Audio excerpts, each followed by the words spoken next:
Et salut, c'est Rémi le permaculteur bourbonnais, j'espère que tu vas bien. Aujourd'hui on se retrouve pour une nouvelle vidéo, je vais te parler de cette création, c'est une spirale aromatique.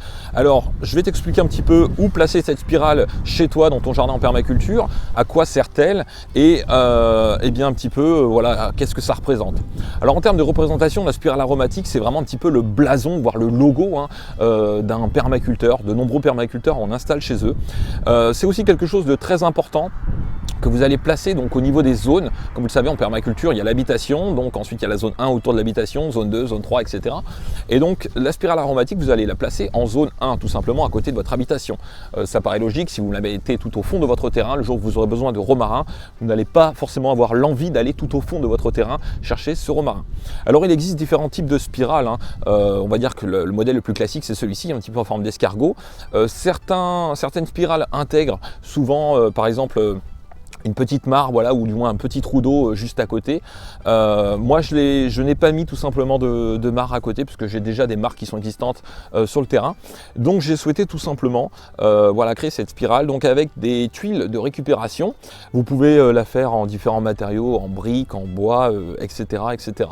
Le plus utilisé c'est la brique et le bois. Alors vous pouvez aussi utiliser des briques creuses par exemple et ça peut aussi faire office d'hôtel à insectes incorporé dans votre spirale aromatique. Alors ici, moi dans la spirale, il y a tout simplement du céleri vivace, on a de la verveine citronnée, du romarin, de la ciboulette, de l'oseille, on a aussi du thym citron. On a aussi des poireaux perpétuels, enfin voilà, différentes plantes qui sont aromatiques ou médicinales, ou même qui font les deux pour certaines.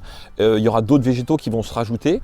Et j'ai tout simplement mis donc en surface, en guise de paillage, ces petits cailloux blancs, voilà, donc qui en fait vont me permettre tout simplement d'éviter d'avoir trop d'arrosage et surtout d'essayer d'avoir des meilleures conditions. Alors je les ai pris blancs, je voulais les prendre noirs au début, mais tout simplement je me suis dit qu'avec les nombreuses canicules et sécheresses que l'on a l'été, bien forcément la couleur noire aurait peut-être tout simplement emmagasiné trop de chaleur et dessécher mon sol, ainsi que faire tout simplement peut-être griller certaines plantes. Donc le blanc va bien refléter la lumière, donc je pense que ça devrait éviter à mes plantes de trop souffrir, du moins en période de sécheresse, même si c'est des plantes qui sont quand même habituées, en l'occurrence comme le romarin, le thym, à être vraiment dans des zones très sèches. Alors la spirale aussi, en fonction de l'orientation, donc je vous conseille de mettre l'ouverture de la spirale, donc le côté qui s'ouvre, côté sud, voilà, pour vraiment avoir, on va dire, le soleil, donc sud-ouest, c'est top. Et puis ensuite, en fonction de la position de votre spirale, vous allez mettre un petit peu des plantes, celles qui préfèrent, on va dire, un peu plus le lever du soleil, voilà, donc dès que le soleil commence à se lever, vous les mettez côté levé. Celles qui préfèrent être un petit peu plus au nord, vous les mettez au nord. Enfin voilà, grâce à la spirale, ça vous permet d'avoir différents types de zonage. Les plantes qui aiment le plus l'aridité, vous pouvez les mettre au centre, au plus haut de la butte, et puis ensuite sur les parties les plus basses, vous pouvez installer du persil ou des plantes voilà, qui demandent un petit peu plus d'eau. Donc voilà, le fait d'avoir cette spirale vraiment vous permettre d'avoir différents zonages sur votre spirale. Donc ça c'est quelque chose d'important, de bien positionner, on va dire, ces plantes en fonction du nord, sud, est, ouest, pour essayer de faire en sorte que vos plantes se sentent au mieux. Bien entendu, donc moi ce que j'ai fait, j'ai tout simplement autour de ma spirale, voilà, c'était un massif qui était un petit peu abandonné, et j'ai tout simplement remis un bon paillage, voilà, de foin sur environ, là on a 30 à 40 cm d'épaisseur de paillage, donc tout autour de la spirale pour vraiment maintenir en même temps une fraîcheur et surtout permettre tout simplement à la faune et à la biodiversité de pouvoir venir tout simplement vivre leur vie et pouvoir même peut-être se cacher un petit peu dessous. Donc voilà, ça me permet aussi donc d'éviter au niveau de l'entretien d'avoir à désherber le tour de la spirale. Donc c'est voilà un ensemble.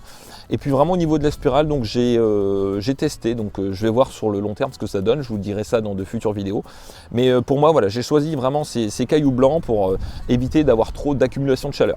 Alors en sachant que c'est un petit peu on va dire à contrario, puisque j'ai installé aussi certaines pierres que vous pouvez voir ici, une devant moi là, qui elles justement ont pour rôle d'emmagasiner un petit peu la chaleur, comme vous le verrez. Donc c'est des pierres un petit peu de couleur grisâtre, mais elles sont pas noires, donc elles vont emmagasiner un petit peu la chaleur et la redistribuer pour la partie nocturne, ainsi que bien entendu toutes les tuiles qui elles vont emmagasiner un petit peu la chaleur et la redistribuer sur la partie nocturne. D'où l'importance, moi je vous conseille plus d'utiliser, on va dire, des minéraux, voilà, de la brique, donc tout ce qui est brique, tuiles, pierre, bien entendu, pour vraiment avoir cet effet emmagasine, voilà, que ça emmagasine tout simplement bien, la chaleur. Donc ça c'est important. Et puis au niveau donc de la création en elle-même, c'est quand même assez simple. Alors moi je vous conseille au début de mettre tout simplement un tuyau d'arrosage en forme un petit peu d'escargot pour vraiment délimiter la zone où vous allez vouloir implanter eh bien, votre spirale. Et la chose la plus importante à réfléchir dans son design en permaculture, c'est bien entendu, moi en l'occurrence c'est placé devant une de mes portes de ma maison, voilà, ce qui me permet tout simplement voilà, j'ai juste à ouvrir la porte et même si l'hiver j'ai besoin, je sais pas, de thym, de romarin, hop, je suis tout de suite à côté. En plus, j'ai prévu, donc j'ai un point lumineux qui m'éclaire justement cette partie-là en nocturne. Donc vous pouvez mettre des petites bornes solaires aussi, ça peut être un très bon complément et ça permet eh bien de pouvoir tout de suite aller chercher ce dont on a besoin, puisque c'est vraiment dans la zone 1. D'où l'importance de vraiment mettre eh bien, différents types de zonage et de mettre les différentes choses dont vous avez besoin en permaculture en fonction des zones. Voilà, par exemple, une spirale aromatique, on ne va pas la mettre en zone 6 ou 7, ça serait complètement absurde.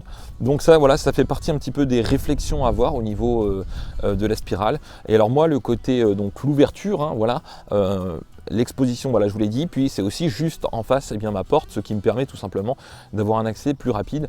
Et puis autour, voilà, le foin me permet vraiment de maintenir, parce que c'est vraiment sur une petite butte, alors là, on ne se rend pas compte, mais là en dessous, il y a environ 30 à 40 cm encore sous le foin, donc ça fait un petit peu comme un monticule. Donc là la butte paraît presque à plat, mais c'est le foin qui donne cet effet là, hein. Voilà, donc là, là où je suis assis actuellement, il y a un petit monticule de terre, parce que j'ai laissé en fait certaines zones un peu plus creuses au niveau de cette partie là de la spirale, ainsi que ici. Et puis là juste derrière moi, vu que j'ai un cognacier du Japon, bien j'ai laissé un petit monticule pour justement qu'il ait encore ses racines tranquilles. Donc voilà un petit peu le principe. N'hésitez pas à me dire dans les commentaires si vous aussi vous souhaitez réaliser tout simplement une spirale aromatique, ou si vous en avez peut-être déjà une chez vous. Alors si vous avez déjà une spirale, je vous invite tout simplement à prendre quelques photos, une petite vidéo et à venir les partager sur le Discord de la chaîne connectée ou la chaîne Rémi le permaculteur, voilà, au choix. Je voulais aussi vous dire qu'il y aura donc prochainement, j'essaierai de vous faire quelques lives, voilà, pour tout simplement bien vous parler un petit peu des différents semis que j'ai fait, qui sont actuellement en cours. Alors j'ai plein de semis actuellement.